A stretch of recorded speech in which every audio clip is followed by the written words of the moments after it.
Hi hello everyone, welcome back to my channel Udupi foods and cuisine. ಇವತ್ತಿಲ್ಲಿ ನಾನು ನಿಮಗೆ strawberry milkshake ರೆಸಿಪಿನ share ಮಾಡ್ತಾ ಇದ್ದೀನಿ.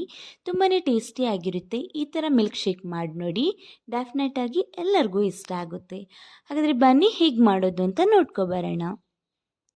ಮೊದಲಿಗೆ ಇಲ್ಲಿ ನಾನು 1 ಕಪ್ ಆಗಷ್ಟು ಸ್ಟ್ರಾಬೆರೀಸ್ನ ತಗೊಂಡು ಚೆನ್ನಾಗಿ ವಾಶ್ ಎಲ್ಲ ಮಾಡಿ ಕ್ಲೀನ್ ಮಾಡಿ ಇಟ್ಕೊಂಡಿದ್ದೀನಿ. ಈ ಥರ ಪೀಸಸ್ ಮಾಡಿ ಇಟ್ಕೊಂಡಿದ್ದೀನಿ. ಇವಾಗ ಒಂದು ಮಿಕ್ಸಿ ಜಾರಿಗೆ ಇದನ್ನು ಆ್ಯಡ್ ಮಾಡ್ಕೊಳ್ಳೋಣ. ನಂತರ ಇದಕ್ಕೆ 2 ಟೇಬಲ್ ಸ್ಪೂನಷ್ಟು ಶುಗರ್ನ ಕೂಡ ಆ್ಯಡ್ ಮಾಡ್ಕೊತಾ ಇದ್ದೀನಿ. ಶುಗರ್ ನಿಮ್ಮ ಟೇಸ್ಟ್ ಅಕಾರ್ಡಿಂಗ್ ಆಗಿ ಆ್ಯಡ್ ಮಾಡ್ಕೊಳ್ಳಿ. ಇವಾಗ ಇದನ್ನು ನಾವು ಚೆನ್ನಾಗಿ ಗ್ರೈಂಡ್ ಮಾಡ್ಕೊಂಡು ಬರೋಣ ಬನ್ನಿ. ಇವಾಗ ಇದು ಚೆನ್ನಾಗಿ ಗ್ರೈಂಡ್ ಆಗಿದೆ. ಇದಕ್ಕೆ ನಾನು ಇವಾಗ 1 ಗ್ಲಾಸಷ್ಟು ಕೋಲ್ಡ್ ಹಾಲನ್ನು ಆ್ಯಡ್ ಮಾಡ್ಕೊತಾ ಇದ್ದೀನಿ.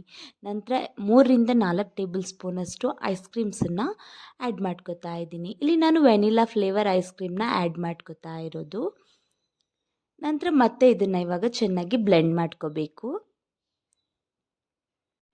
ನೋಡಿ ಫ್ರೆಂಡ್ಸ್, ಒಂದು ಸೂಪರ್ ಟೇಸ್ಟಿ ಆಗಿರುವಂತಹ ಸ್ಟ್ರಾಬೆರಿ ಮಿಲ್ಕ್ ಶೇಕ್ ರೆಡಿ ಆಯಿತು. ಇವಾಗ ಇದನ್ನು ಸರ್ವ್ ಮಾಡಿಬಿಟ್ಟು ಕುಡಿಯೋದೆ ಅಷ್ಟು ಟೇಸ್ಟಿ ಆಗಿರುತ್ತೆ. ಒಂದ್ಸಲ ಡೆಫಿನೆಟಾಗಿ ಟ್ರೈ ಮಾಡಿ ನೋಡಿ. ರೆಸಿಪಿ ಇಷ್ಟ ಆಯಿತು ಅಂತ ಅಂದ್ಕೋತೀನಿ. ಇಷ್ಟ ಆಗಿದ್ರೆ ಒಂದು ಲೈಕ್ ಮಾಡಿ, ಮತ್ತು ಚಾನೆಲ್ನ ಇನ್ನೂ ಕೂಡ ಸಬ್ಸ್ಕ್ರೈಬ್ ಮಾಡಿಲ್ಲ ಅಂತ ಅಂದರೆ ಪ್ಲೀಸ್ ಸಬ್ಸ್ಕ್ರೈಬ್ ಮಾಡಿ. ಹಾಗೆ ಪಕ್ಕದಲ್ಲಿರೋ ಬೆಲ್ ಐಕನ್ನ ಮರಿದೇ ಕ್ಲಿಕ್ ಮಾಡಿ.